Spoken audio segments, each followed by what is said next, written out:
Well, good afternoon. What a gospel passage we have today. The audacity, the sons of thunder strike. James and John, teacher, we want you to do whatever we ask you to do.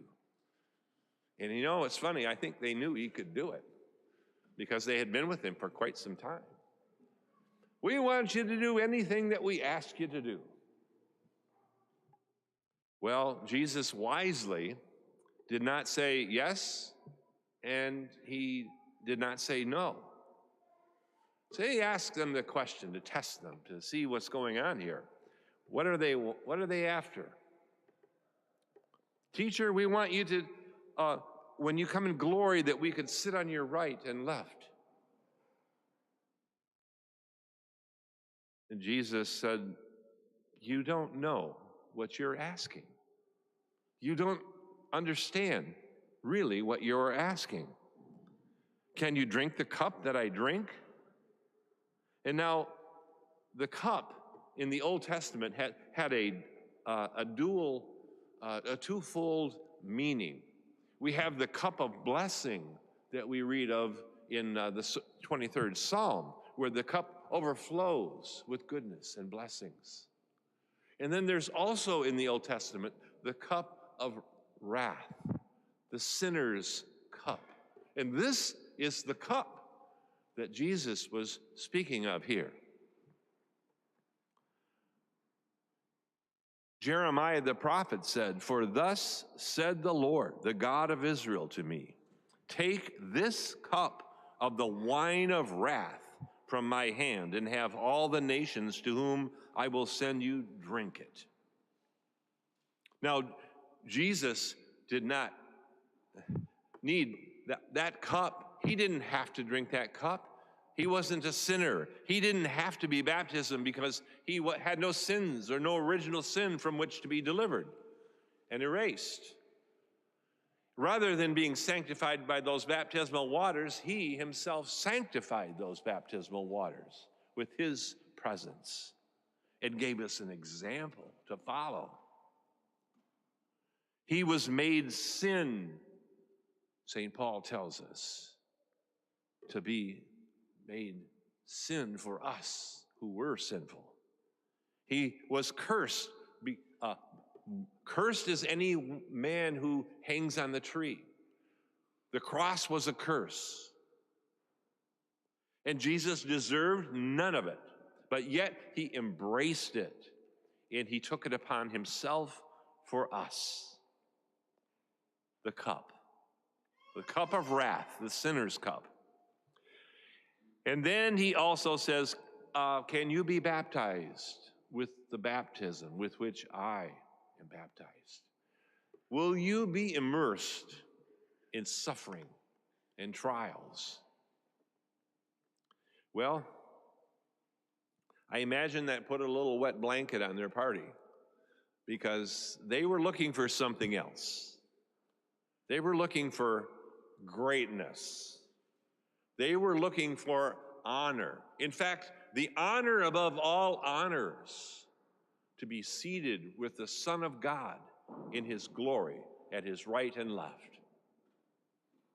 They were aiming high.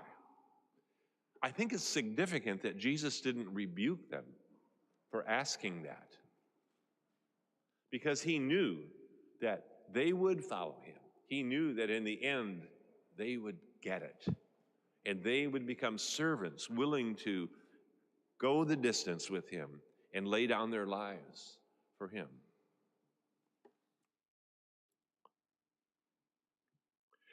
When we seek and aspire to be honored,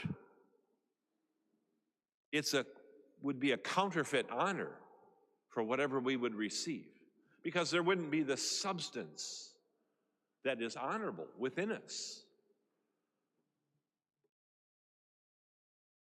A fool's gold honor, if you will, when we seek it. This is the spirit of the Pharisees as we have it here. Jesus says to the Pharisees, to the disciples, he says, the Pharisees love the places of honor at banquets. They love the seats of honor in synagogues, greetings in marketplaces, and salutation, Rabbi. But Jesus said, the greatest among you must be your servant.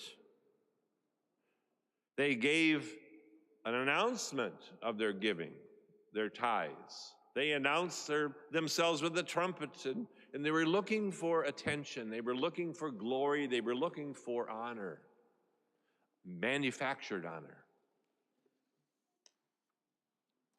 What is authentic honor then?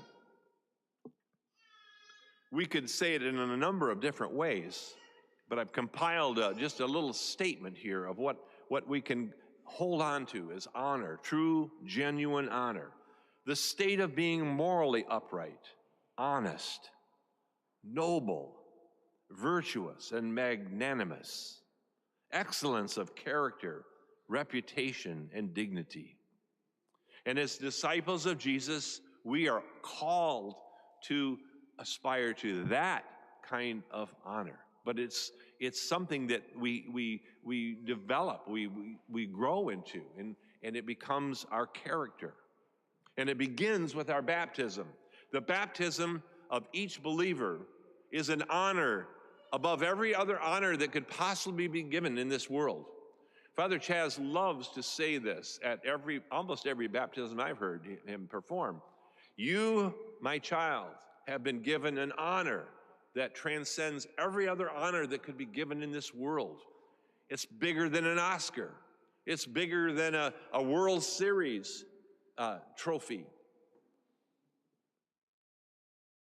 It's bigger than any honor, any award, anything that could be given to us. The honor of becoming a child, a daughter, a son of God at our baptism. And the Father honors us because he created us in his own image and likeness, and he sees what he has made, and he honors his own work through his grace, through his love for us. And then there's another dimension to the honor that we receive in this life, and Jesus explained that by saying, whoever serves me must follow me, and where I am, there will my servant be. The Father will honor whoever serves me. The Father will honor whoever serves me. I think of holy orders, the sacrament of holy orders. Every priest, monsignor, bishop, cardinal, and pope was first ordained a deacon. In Greek, diakonos, a servant, slave of Christ.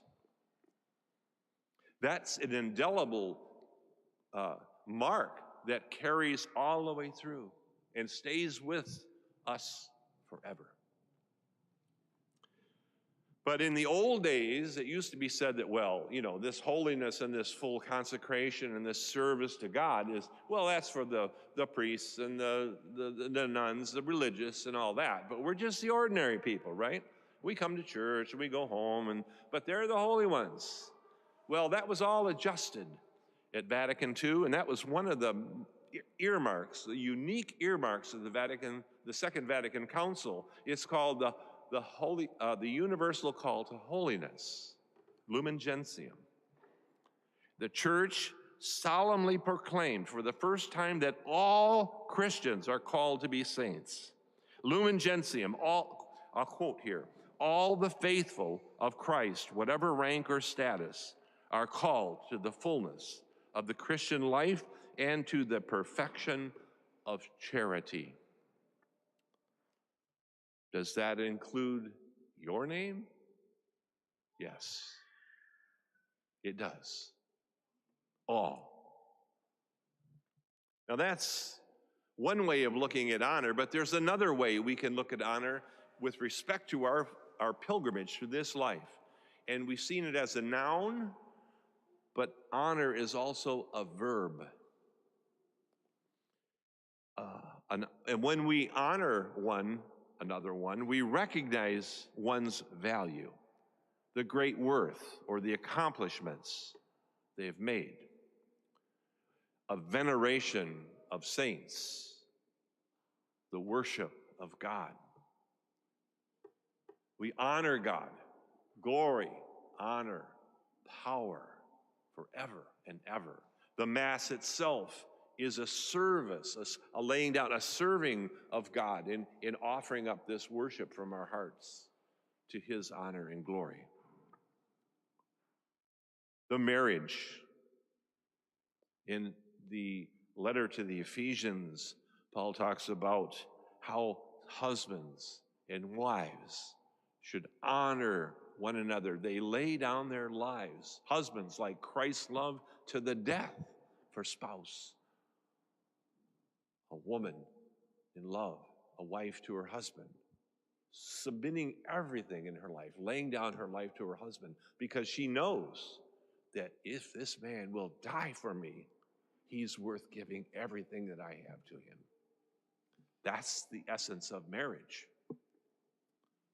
Perfecting one another through love and true service and honor, that we be prepared for the kingdom of heaven. Family. Children, obey your parents. That's a good one. Honor your father and mother, the fourth commandment. But it's the first commandment with a promise that's attached to it. Honor your father and mother. Why? That it may go well with you and that you may have a long life on earth. In addition, we know that parents are worth honor, great honor. One of my favorite movies, and I've referenced it in the past with a number of different things. Father Chaz, in his piece recently, quoted the film, some from the film as well. As you know, Eric Liddell was a Scot who competed in the 1924 Paris Olympics. And as he was a very committed believer in Christ. And he found out on the way to the Olympics in the transatlantic, well, not was it was just across the channel actually, transatlantic. But anyway, when he was going across the channel, he found that he was going to have to run a heat on Sunday. And this heat was to prepare him, to qualify him to run the 50 meter, which was his best event. And he said, Sunday, I will not run. He was willing to give that all up, to honor God on the Sabbath. Honor the Sabbath. Well, when he got there, they went through a bunch of, those of you who know the story, he chose a different event to run, the 400. And when he did, when he got ready, and you see them line up for the start gun, Jackson Schultz, an American runner, and I don't know if this is true life or Hollywood additions, you know how they do that to stories, handed a note to Eric, and it said, he who honors me, I will honor. And he gave Eric that encouragement that you can't lose when you honor God. When you serve God and you honor him with everything you've got, you can't lose. And of course, the Flying Scotsman wheeled his way down into the victory on the 400, and they all celebrated. Well, as we see, we have been greatly honored by God in many, many ways, and it is only fitting today that we give our lives in honor and service to him. And if I said it in a nutshell, it would be this: seek not honor, noun, serve to honor. God bless you.